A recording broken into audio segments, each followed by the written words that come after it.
Good evening दोस्तों, कैसे हैं आप सब। स्वागत करता हूं इस प्यारे से परिवार में। तो प्यारे दोस्तों, आज हम एक ऐसे सेशन की शुरुआत करने वाले हैं जो कि हमारे एग्जाम के पॉइंट ऑफ व्यू से तो इंपॉर्टेंट होता है, साथ में हमारे डेली रूटीन के लिए भी बहुत ज्यादा इंपॉर्टेंट होता है। क्योंकि अंतोगत्वा हम ऐसे टॉपिक में आके क्या कर देते हैं, गलती कर देते हैं लास्ट में, जिनसे हम हर बार क्या जाते हैं, चूक जाते हैं और कहीं ना कहीं क्या होते हैं, हम इससे बहुत पीछे रह जाते हैं। क्योंकि इंग्लिश ग्रामर में कुछ ऐसे कॉमन मिस्टेक्स होते हैं जिसे 99% लोग गलती करते ही करते हैं और इन गलतियों से वो बच नहीं पाते, क्योंकि उनको लगता है ये सही है, जो मैं कह रहा हूं, जो मैं बोल रहा हूं, जो मैं लिख रहा हूं, यही सही है, बाकी सब गलत है। जबकि एक्चुअल में जो लिख या पढ़ रहे होते हैं वही गलत होता है, बाकी सारी चीजें सही होती हैं। तो आइए आज हम जानते हैं ऐसे कुछ कॉमन मिस्टेक्स, कुछ ऐसे कॉमन एरर्स के बारे में जो कि हमारे एग्जाम के पॉइंट ऑफ व्यू से तो जरूरी होता ही होता है, साथ में हमारे आने वाली चीजों के लिए भी बहुत ज्यादा इंपॉर्टेंट होता है। तो आइए साथियों, स्वागत करता हूं इस प्यारे से परिवार में फिर से एक बार आप सभी का। और एक बार प्लीज, एक बार आप लोग ऐसी जानकारी के लिए, जैसे कि आपको अपडेट्स ऐसे प्यारे प्यारे मिलते रहे, तो उसके लिए एक बार चैनल को आप लोग लाइक सब्सक्राइब शेयर जरूर कर लीजिएगा। आइए देखते हैं। तो पहली स्लाइड आपके सामने आ रही है। तो यहां पे हम देखते हैं कि जब ईच का प्रयोग सब्जेक्ट के ठीक बाद हुआ हो तो वर्ब का प्रयोग उस सब्जेक्ट के अनुसार होता है। तो ऐसा स्थित होता है क्या, देखते हैं। देखिए, कहते हैं जब जो ईच होता है, जब ईच का प्रयोग कब करते हैं, जब ईच का प्रयोग सब्जेक्ट के ठीक बाद हो। मतलब यहां पे कोई सब्जेक्ट है और सब्जेक्ट के जस्ट ठीक बाद किसका यूज हुआ हो, ईच का प्रयोग हुआ हो। तो ऐसे में क्या होता है, तो ऐसे में यहां पे जो हमारा वर्ब आएगा ना, यहां पे बेटा जो हमारा क्या आएगा, जो हमारा वर्ब आएगा, ये वर्ब किसके अकॉर्डिंग आएगा, ये वर्ब हमारा सब्जेक्ट के अकॉर्डिंग आएगा। मतलब यहां पे जो हमारा वर्ब आएगा वो सब्जेक्ट सिंगुलर होगा यहां पे, तो आगे सिंगुलर वर्ब। अगर सब्जेक्ट प्लूरल होगा हमारा, तो आगे क्या आएगा, हमारा प्लूरल वर्ब आएगा। ठीक है, इसे we each has the same problem, we each has the same problem. आप देखेंगे यहां पे कि हैज का यूज हुआ है, ये टोटली रॉन्ग होता है, क्योंकि आपको पता होना चाहिए कि आई वी यू दे के साथ हमेशा हैव का प्रयोग होता है, ना कि हैज का प्रयोग होता है। ठीक है, तो मैंने क्या बताया था कि अगर ईच हो, क्या सब्जेक्ट के बाद अगर ईच का प्रयोग हो, तो उसके बाद जो वर्ब आएगा हमेशा सब्जेक्ट के अकॉर्डिंग आएगा, ना कि ईच के अकॉर्डिंग आएगा। तो यहां पे सब्जेक्ट प्लूरल है, तो हमारा वर्ब भी क्या होगा, प्लूरल होगा। मतलब इसके नीचे क्या आएगा, हमारा हैव आएगा। मतलब राइट आंसर क्या हो जाएगा, हमारा ये हो जाएगा, याद रखना। सेम ऐसे the boys each has interested in doing it. ठीक है, अब इसको कैसे चेक करेंगे कि गलत है सही है। पहली बात तो हम देखेंगे यहां पे हमारा क्या है, बॉयज आया है, और बॉयज हमारा होता है प्लूरल। बॉयज हमारा क्या होता है प्लूरल। तो यहां पे हमारा जो वर्ब आएगा कैसा आएगा, प्लूरल आएगा। तो यहां पे वॉज है, वॉज तो सिंगुलर होता है, तो यहां पे इसके नीचे हम क्या यूज करेंगे, हुआ का यूज करेंगे। मतलब राइट आंसर क्या हो जाएगा हमारा ये। और अगला क्वेश्चन ये आपके लिए है, आप इसका बताएंगे इसका राइट आंसर क्या होगा कमेंट में सेक्शन में। अगला क्वेश्चन देखते हैं। मान लीजिए नन ऑफ है, ठीक, नन ऑफ के बाद क्या है, प्लूरल प्रोनाउन का प्रयोग सब्जेक्ट के रूप में हुआ हो, तो वर्ब का प्रयोग सिंगुलर या प्लूरल किसी भी फॉर्म में क्या हो सकता है, किसी भी फॉर्म में उसको हम किया जा सकता है। ठीक है, आइए चेक करते हैं कैसे करते हैं। देखिए यहां पे कि none of plus plural noun या प्रोनाउन आ जाए। मतलब नन ऑफ के बाद क्या आ जाए, हमारा प्लूरल। यहां पे देखिए क्या है, नाउन आ गया हमारा, या फिर प्रोनाउन आ जाए।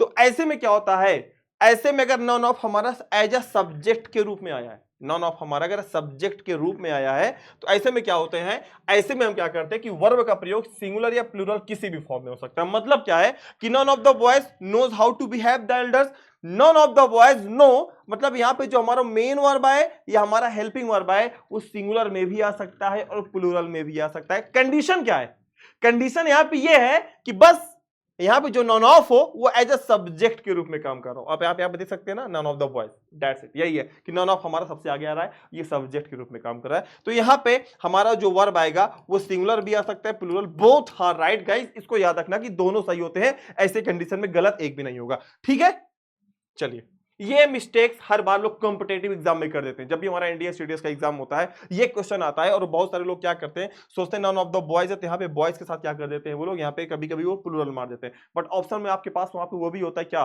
कि नॉन ऑफ दिस, इसमें से कोई नहीं। या यहाँ पे होता है कि both A and B right, यहाँ पे ये भी आता है कि both A and B I, मतलब वहां पे ए ऑब्लिक बी करके दे देगा राइट दोनों। और आपको याद रखना कि दोनों सही होते हैं, गलत एक भी नहीं होता।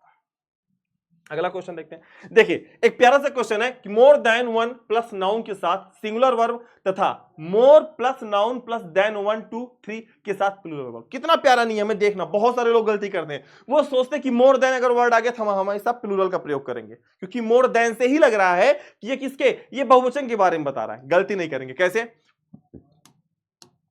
देखते हैं।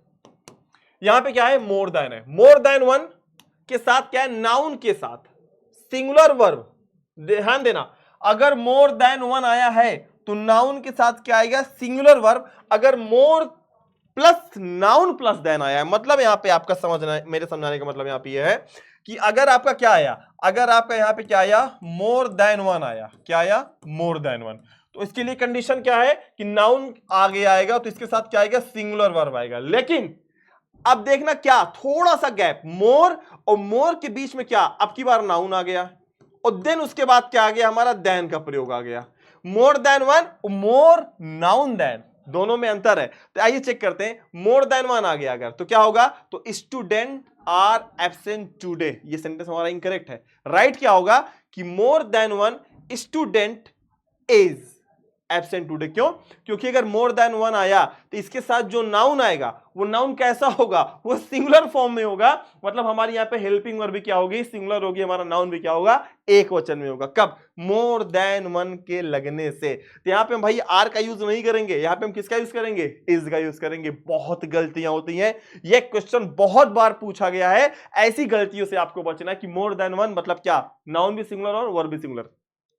अगला क्वेश्चन देखते हैं कि मोर बुक्स देन टू। अब देखना, मैंने क्या बताया था कि मोर आ जाए उसके बाद नाउन आ जाए, यहां पे क्या था, मोर देन वन था, यहां पे क्या है, मोर नाउन प्लस 1 2 3, तो मोर बुक्स देन आया, more noun than, more noun than, more noun than मतलब क्या कि more books than two has been bought. ऐसे में क्या करेंगे, ऐसे में हम प्लूरल का यूज करेंगे। यहां पे जो हमारा हैज है ये कन्वर्ट होकर किसमें चला जाएगा, हमारा ये हैव में चला जाएगा।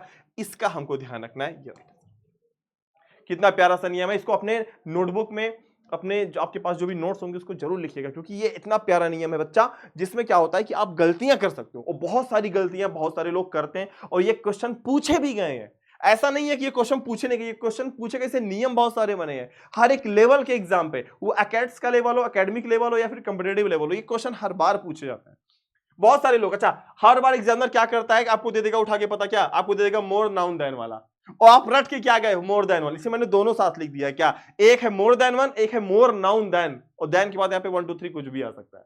ठीक है, अगला नियम देखते हैं। देखिए यहां पे है he feels good, he feels well, यहां पे ही फील्स वेल है, बाकी होता क्या है, ही फील्स गुड होता है। क्यों, ये गलत है, ये सही है। क्यों, क्योंकि जो हम यूज करते हैं गुड का जब भी हम खुश होते हैं, मतलब यूज गुड, गुड का मतलब क्या, व्हेन एक्सप्रेसिंग हैप्पीनेस, जब आप बहुत खुश होते हो, आप जब एक्सप्रेस क्या करते हो, आप हैप्पीनेस को एक्सप्रेस करते हो, तो आप वेल का यूज नहीं करते, बल्कि हम किसका यूज करते हैं, वहां पे हम गुड का यूज करते हैं। ये हर बार लोग कहते हैं हाउ आर यू, कहते हैं आई एम वेल, भाई आई एम वेल नहीं, आई एम गुड। क्या होगा यहाँ पे, ही फील्स गुड, वो अच्छा महसूस करता है। जब भी आप खुशी महसूस करते हैं, हमेशा किसका यूज करते हैं, हम गुड का यूज करते हैं। अगले क्वेश्चन की तरफ बढ़ते हैं, देयर आर लेस ड्रेसेस। अब देखिए ये क्वेश्चन बेटा बहुत बार पूछा गया है, देयर आर लेस ड्रेसेस, और यहां पे इसका राइट आंसर क्या है, देयर आर फ्यूअर ड्रेसेस। अंतर क्या होता है, जो फ्यूअर का यूज करते हैं हम, वो काउंटेबल नाउन के लिए करते हैं, आइटम्स के लिए करते हैं, और जो लेस का यूज करते हैं वो हम किसके लिए करते हैं, हम अनकाउंटेबल नाउन के लिए करते हैं। भाई लेसर का मतलब यहां पे या तो पानी हो सकता है जिसको हम काउंट नहीं कर सकते, वाटर हो सकता है, हम क्या कर सकते हैं, उसको काउंट नहीं कर सकते, बट कपड़ों को तो हम काउंट कर सकते हैं ना। तो यहां पे लेस कैसे होगा, भाई ड्रेस को तो आप गिन सकते हो, और जिनको आप गिन लो उनके लिए हम किसका यूज करते हैं, फ्यूअर का, और जिसको गिन नहीं पाते उसके लिए हम किसका यूज करते हैं, लेस का। याद रखिएगा, मोस्ट इंपॉर्टेंट नियम है, बहुत सारे लोग इसमें क्या होते हैं, हर बार क्या होते हैं, कंफ्यूज्ड हो जाते हैं, तो कंफ्यूज्ड नहीं होना है। अगला क्वेश्चन है, सी इज ब्यूटीफुल देन हर। अच्छा बहुत सारे लोग गलती क्या करते हैं यहां पे, ये सोचते हैं कि देन की स्पेलिंग THEN होता है, एग्जामिनर आपको दे देगा सी इज ब्यूटीफुल देन हर। अब आप पढ़ोगे अरे सर ये तो सही, इसमें गलत क्या है, तो गलत है ना, यहाँ पे साफ साफ है क्या, देन नहीं होता, देन होता है।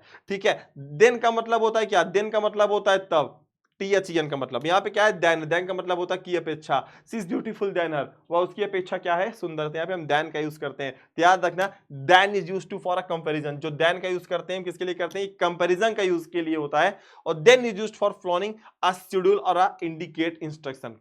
ठीक है, चलिए इसको गलती मत करेगा। अगला क्वेश्चन देखते हैं, इट इज संडे मॉर्निंग। देखिए अब यहां पे इट इज कहोगे सर इट्स संडे मॉर्निंग, गलत क्या है इसमें, तो गलत है, इट्स नहीं होता है, ध्यान देंगे, क्योंकि जो हमारा इट्स होता है, जो हमारा क्या होता है, जो हमारा इट्स होता है, इट्स क्या होता है, ये जो हमारा इट्स होता है, ये पता क्या होता है, ये हमारा पजेसिव प्रोनाउन होता है। ये क्या होता है, और पजेसिव प्रोनाउन होता है, और प्रोनाउन के आगे पीछे कुछ नहीं आता है। यहाँ पे इट्स पजेसिव प्रोनाउन है, इसलिए ये गलत है, क्योंकि प्रोनाउन के आगे पीछे नाउन नहीं आता। बट यहाँ पे तो आपको साफ साफ संडे लिखा हुआ है, तो गलत हो गया। यहाँ पे किसका यूज करेंगे, यहाँ पे हम इट इज का यूज करेंगे, मतलब I T apostrophe N S. तो याद रखना, बहुत सारे लोग गलतियां करते हैं, इट्स हॉट टुडे बोलते हैं, ठीक है, तो गलतियों से बचना है आपको, ये कॉमन मिस्टेक्स। मैंने कहा ना, आप हर बार बोलते हो इट्स, इट्स आपके मुंह में सेट हो गया इट्स, आप हर बार इट्स का नाम लेते हो, तो गलती मत करना। इट इज क्या, is the construction for is, ये इसका क्या है, कंस्ट्रक्शन है, ठीक है। And it's is a possessive pronoun for things, याद रखिएगा, इट्स पजेसिव प्रोनाउन होता है, ठीक है। अगले क्वेश्चन की तरफ बढ़ते हैं। ये देखिए, ये हर बार आप लोग गलती करते हो यहाँ पे, क्या कि एवरी स्टूडेंट्स, अब यहीं पे आके आप फंस जाते हो। यहाँ पे जब प्रत्येक स्टूडेंट की बात हो रही है, प्रत्येक का मतलब एक एक स्टूडेंट की बात हो रही है। अगर एक एक स्टूडेंट की बात होगी, अगर एक एक स्टूडेंट की बात होगी, तो इसका मतलब है क्या कि यहाँ पे हमारा क्या होगा, सिंगुलर होगा। अगर हम सबकी बात करते, पूरे झुंड की बात करते, ग्रुप की बात करते, तब वो प्लूरल होता। लेकिन यहाँ पे हम एक एक स्टूडेंट की बात करेंगे, प्रत्येक बच्चे के पास, मतलब प्रत्येक बच्चों के पास कॉपी होनी चाहिए, मतलब क्या, एक एक बच्चे के पास कॉपी होनी चाहिए, मतलब क्या, एक एक की बात हो रही, मतलब क्या, सिंगुलर आएगा। तो यहाँ पे याद रखना, यहाँ पे आप एवरी स्टूडेंट्स नहीं करेंगे, हम किसका यूज करेंगे, यहाँ पे एवरी स्टूडेंट होगा, गलती ना करिएगा। और कभी कभी कुछ लोग यहाँ पे आर कर देते हैं, तो बचना, जो each and each every either neither, ये हमारे सिंगुलर होते हैं, हमेशा इसके साथ सिंगुलर नाउन का यूज होता है, तो गलती नहीं कर रहे हैं। अगले क्वेश्चन की तरफ बढ़ते हैं। सी इज मैरिड, अब देखिए, ये हर बार मैरिड के साथ ऐसे आपके मुंह में स्ट्रेट हो गया कि मैरिड के साथ हम विद का यूज करते हैं, ठीक है। I want to marry with you, मैं आपके साथ शादी करना चाहता हूं, I want to marry with you, मैं तुम्हारे साथ शादी करना चाहता हूं। तो ये हमारे मुंह में सेट हो चुका है कि हम मैरी के साथ किसका यूज करते हैं, अधिकतर हम विद का यूज करते हैं। लेकिन आपको गलती नहीं करना है, क्यों, क्योंकि जो मैरी वर्ड होता है, मैरी के साथ हम किसका प्रयोग करते हैं, हम मैरी के साथ टू का प्रयोग करते हैं। मतलब क्या, she is marry with an engineer नहीं होगा, ये गलत होगा टोटली। क्या होगा, she is married to an engineer, ठीक है। इसका भी आपको ध्यान रखना है कि हमेशा विद का यूज मैरिड के साथ नहीं होता, मैरिड के साथ हमेशा हम किसका यूज करते हैं, टू का यूज करते हैं। कभी गलती मत करिएगा, हर बार ये कॉमन मिस्टेक्स है, हर बार लोग अपने शादी विवाह में बोलते हैं, लोग बोलते रहते हैं, बट आपको नहीं बोलना है। अगला क्वेश्चन देखते हैं। देखिए, if I will visit London I will meet you, अगर मैं लंदन आऊंगा तो तुमसे मिलूंगा। अब देखना, गलती क्या होती है, जो इफ होता है, इफ, और जो हमारा क्या होता है, व्हेन होता है, ठीक है। इसके बाद हमेशा हम किसका यूज करते हैं पता है, हम इसके बाद हमेशा हम सिंपल प्रेजेंट का यूज करते हैं। सिंपल प्रेजेंट का मतलब क्या, प्रेजेंट इंडेफिनिट का यूज करते हैं। ध्यान देना, जब भी आपके इस सेंटेंस की स्टार्टिंग इफ से हो जाए या फिर क्या उससे व्हेन से हो जाए, तो आगे हम प्रेजेंट इंडेफिनिट का या सिंपल प्रेजेंट का यूज करेंगे, ना कि फ्यूचर का। सेंटेंस बोलने में भी आपको लगेगा क्या, कि फ्यूचर में, जब भी मैं लंदन आऊंगा, यदि मैं लंदन आता हूं, या यदि मैं लंदन आऊंगा, तो दोनों का क्या होगा, सेम हमारा ट्रांसलेशन होगा, क्या हो जाएगा, इफ आई विजिट लंदन। यदि मैं लंदन आता हूं तो आई विल मीट यू, तो मतलब क्या होगा, जो पहला सेंटेंस होगा वो प्रेजेंट इंडेफिनिट में होगा, और जो दूसरा सेंटेंस होगा वो किस में होगा, वो फ्यूचर इंडेफिनिट में। मतलब क्या, कि कॉमा का इधर वाला जो पार्ट होगा हमेशा किस में होगा, प्रेजेंट में, इधर वाला पार्ट किस में होगा, हमारा फ्यूचर में होगा। तो ये गलती मत करिएगा, क्योंकि ये गलतियां क्या कर सकती हैं, आपको बहुत ज्यादा पीछे कर सकती हैं। ये most and most and most and most and most important common errors है, बहुत सारे लोग इसमें गलती करते हैं। अच्छा, इफ के साथ वर भी आता है, हमारा एक कंडीशन होती है कि यदि मैं चिड़िया होता, if I were a bird, यदि मैं प्रधानमंत्री होता, if I were prime minister. तो ये गलतियां होती हैं, ठीक है।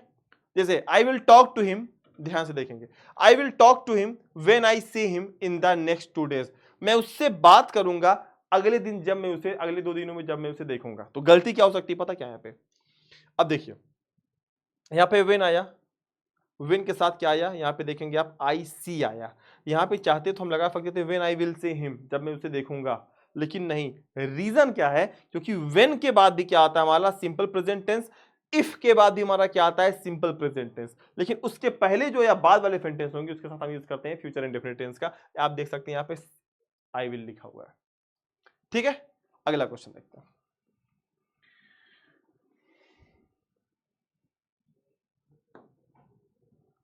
ही do not have a laptop, उसके पास लैपटॉप नहीं है। अब देखिए, ध्यान से देखेंगे, सबसे पहली बात तो आप ये समझ लीजिए कि ही के साथ ही हो गया, शी हो गया, इट हो गया, या फिर क्या होता है, किसी का नाम आता है। कभी भी इसके साथ हम डू नॉट हैव का प्रयोग नहीं करते हैं, हमेशा इसके साथ हम किसका प्रयोग करते हैं, इसके साथ हम क्या करते हैं, डज नॉट हैव का प्रयोग करते हैं। किसका यूज करते हैं? डज नॉट हैव का प्रयोग करते हैं। ही do not have a laptop, तो राइट सेंटेंस गलत हो गया। क्यों? क्योंकि ही के साथ कभी भी हमारा डू आता ही नहीं है। यहाँ पे क्या हो जाएगा? He does not have a laptop, that's it, खत्म। ये कॉमन मिस्टेक बहुत सारे लोग करते हैं, बहुत सारे लोग करते हैं। क्यों? क्योंकि उनको उनके दिमाग में तो एक माइंडसेट होता है ना कि यहाँ पे इसका यूज करेंगे, इसका यूज करेंगे, इसका यूज करेंगे, इसका यूज करेंगे, इसका यूज करेंगे। ये बहुत सी कॉमन सी मिस्टेक्स होती है जिससे हर बार हम आप सब क्या करते हैं? करते रहते हैं। तो इससे हमको बचना है। अगला क्वेश्चन देखते हैं। He did not wrote the test last week. अब देखेंगे सबसे पहला काम, देखिए बहुत ही आपको एक सिंपल मैं तरीका बताता हूं इन एरर से बचने के लिए, चाहे वो कोई भी एग्जाम हो। आप एक मेरा एक फॉर्मूला याद करिएगा, डी क्यूब। डी क्यूब का मतलब होता है डू, डज, डिड, तीन हो गए। हमेशा इनके साथ वर्ब की फर्स्ट फॉर्म आती है, इसको आप कंठस्थ कर लो माइंड में अपने कि डू डज डिड के बाद हमेशा किसका यूज होता है? वर्ब की फर्स्ट फॉर्म। अब आप यहां पे देख सकते हो he did not wrote the test last week. अब देखेंगे यहां पे रोट आ गया, डिड नॉट के बाद वर्ब की फर्स्ट फॉर्म आती है, बट यहां पे रोट है और हर बार एग्जामिनर आपको देता है रिटर्न की फॉर्म में दे देगा, रोट के फॉर्म में दे देगा। तो बचना है, तो यहां पे क्या हो जाएगा? He did not write the test last week. ठीक है, हो जाएगा, डन। एक बार बेटा सारे बच्चे चैनल को लाइक सब्सक्राइब शेयर जरूर कर लेंगे, मोस्ट इंपॉर्टेंट है। ऐसे बहुत सारी चीजें बेटा आपके बीच में आती रहेंगी, ऐसी बहुत सारी चीजें आपके बीच में आती रहेंगी, ऐसे छोटे छोटे टर्म्स आपके बीच में आते रहेंगे। कहते हैं ना कि किसी भी एक व्यक्ति के दम पे चीजें नहीं हो सकती है। अगर मैं सोचूं अगर अकेले में चीजों को कर लूं तो नहीं, इसके पीछे भी एक श्रृंखला होती है, एक सीरीज होती है, सारे टीचर्स लगे होते हैं। वो चाहे फिजिक्स हो, केमिस्ट्री हो, मैथ्स हो, इंग्लिश हो, हिंदी हो, किसी भी अगर टॉपिक की बात करें, पॉलिटी हो, इकोनॉमिक्स हो, ज्योग्राफी हो, तो कहते हैं कि एक टीचर सारी चीजों को नहीं पढ़ा सकता। तो उसके लिए क्या होता है? एक पूरा का पूरा एक सीरीज होता है, एक पूरा का पूरा एक स्टाफ होता है चीजों को पढ़ाने के लिए। ऐसे ही आप चाहे तो आप चेक कर सकते हैं, आप विद्याकुल ऐप पर जा सकते हैं, आप प्ले स्टोर पर जाकर आप विद्याकुल ऐप डाउनलोड कर सकते हैं और वहां पे आप देख सकते हैं कि बहुत सारे टीचर्स ने क्या किया है हमारे अपने बेच के, जिन्होंने बहुत सारे फ्री क्लासेस की लिस्टिंग करा दी है। आप देख सकते हैं, चाहे वो फिजिक्स हो, मैथ हो, केमिस्ट्री हो, इंग्लिश हो, हिंदी हो, किसी भी चीज को अगर आप देखना चाहेंगे तो वहां पे आपको एक पूरी की पूरी फ्री लिस्टिंग मिल जाएगी। आप जाकर वहां पे वीडियोस को देख सकते हैं, आप असेसमेंट कर सकते हैं, आप मूल्यांकन कर सकते हैं कि हाँ जो मैं पढ़ रहा हूं और ये जो है इसमें क्या डिफरेंस है। जब तक हम कंपेयर नहीं करेंगे चीजों को, तब तक हम कहां सीख पाएंगे। प्लीज जाके एक बार विद्याकुल ऐप को जरूर डाउनलोड करिएगा प्ले स्टोर से, आप देखिएगा बहुत सारी चीजें आपको फ्री में मिल जाएंगी वहां पे, आप देखेंगे क्या मजेदार चीज है। ठीक, अगले क्वेश्चन की तरफ बढ़ते हैं। He did not wrote the last test week. यहाँ पे अभी आपको मैंने बताया क्या कि यहाँ पे हम रोट का यूज नहीं करेंगे, किसका यूज करेंगे? हम यहाँ पे राइट का यूज करेंगे। अगले क्वेश्चन की तरफ बढ़ते हैं। चलिए, अगला क्वेश्चन है myself I am Suresh Babu. ये गलती भाई हर बार हर लोग करते हैं, 100% करते हैं। जब भी आप किसी से किसी का नाम पूछेंगे बोलेंगे क्या? बोलते क्या? My self Ram Babu. My self क्या? माई सेल्फ राम बाबू। ये गलती होती है लोगों से, हर बार ये गलती करते हैं। कुछ लोग होते हैं कि थोड़ा सा स्टाइल के चक्कर में, थोड़ा सा दिखाने के चक्कर में my self Amit Kumar, my self Amit Kumar. तो आज आपको बता देना चाहता हूं मैं कि कभी भी माई सेल्फ का यूज हम सब्जेक्ट के फॉर्म में नहीं करते। रीजन बीइंग कि जो हमारा माई सेल्फ होता है ये हमारा होता है आरपी होता है। आरपी का मतलब होता है हमारा रिफ्लेक्सिव प्रोनाउन होता है, और रिफ्लेक्सिव प्रोनाउन कभी भी एज अ सब्जेक्ट के रूप में नहीं यूज होता है। अगर आप सोचो यहाँ पे माई सेल्फ स्टार्टिंग में आ जाए, yourself, herself, yourself, ourself आ जाए तो गलत होगा। क्योंकि भी कभी भी सेल्फ प्रोनाउन का प्रयोग हम कभी भी हम सब्जेक्ट के फॉर्म में नहीं करते। हाँ ये आएगा कब? लेकिन जब इसका सब्जेक्टिव फॉर्म सबसे आगे लिखा होगा। आई, इसके लिए आई का आगे आना जरूरी है, तो लास्ट में माई सेल्फ है, उसके बगल में माई सेल्फ लगा सकते हैं। लेकिन अगर आप ये सोचें कि कभी भी माई सेल्फ का प्रयोग हम सब्जेक्टिव फॉर्म में कर ले तो गलत ले। जो लोग अपना नाम माई सेल्फ के साथ बताते हैं वो भी गलत बताते हैं, क्योंकि इसका प्रयोग कभी स्टार्टिंग में आता ही नहीं है भाई, ये तो गलत है टोटली। तो क्या होगा? तो माई सेल्फ की जगह हम किसका यूज करेंगे? Myself I am Suresh Babu ना, इसका राइट फॉर्म क्या होगा? आई एम सुरेश बाबू, मैं सुरेश बाबू हूं। क्योंकि इन्हीं गलतियों से हमको बचना है, क्योंकि हर बार इन्हीं गलतियों को हम क्या करते हैं? दोहराते हैं, और इन्हीं दोहराव की वजह से क्या होता है कि हर बार हम फंस जाते हैं। तो आई होप, मैं उम्मीद करता हूं कि आप सबको ये बहुत ही प्यारा सेशन लगा होगा और आपने इसको जरूर नोट किया होगा, क्योंकि चीज़ों को देखा होगा, क्योंकि आपको अच्छे से पता चल गया है कि हाँ कॉमन मिस्टेक्स क्या होते हैं, कैसी गलतियां हम हर बार अपने एग्जाम में करते हैं, हर बार हम फंस के रह जाते हैं। हम पूछते हैं कि हमने तो सब कुछ सही किया था लेकिन हमारे तो गलत हो गए आंसर। क्यों गलत हो गए? रीजन यही होता है कि हमारे आंसर यहीं से गलत होते हैं। ठीक है, तो आइए अगला क्वेश्चन मैं आपके लिए देता हूं, प्यारा सा एक क्वेश्चन आपके लिए।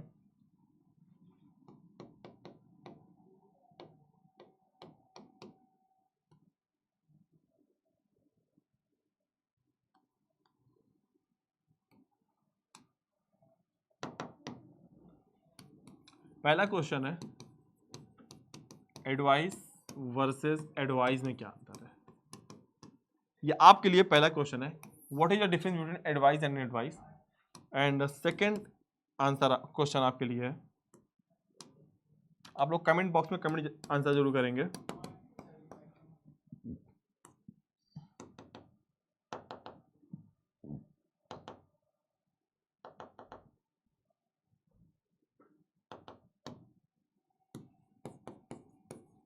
आयरन एंड आयरन्स में क्या डिफरेंस है। And third is wood and woods में क्या डिफरेंस है। इसका आंसर आप सारे बच्चे मुझे क्या करेंगे, और जो बच्चा मुझे कमेंट बॉक्स में इस आंसर को कमेंट करेगा उसके कमेंट को मैं कर दूंगा पिन, जो सबसे जिसका पहले कमेंट आएगा। कमेंट बॉक्स में आपको क्या करना है, कमेंट करना है, और क्या करूंगा मैं इस कमेंट को क्या करूंगा आपके लिए पिन कर दूंगा। तो ये प्यारा सा क्वेश्चन बच्चा आपके लिए, आप लोग जरूर कमेंट बॉक्स में इस क्वेश्चन का आंसर जरूर करेगा। आपके इस कमेंट का रहेगा मुझे इंतजार। मिलूंगा ऐसे एक शानदार सेशन में, तब तक के लिए एक बार आप लोग चैनल को लाइक सब्सक्राइब शेयर जरूर कर लीजिएगा। तब तक के लिए आप सभी को बहुत बहुत धन्यवाद। जय हिंद, जय भारत, थैंक यू।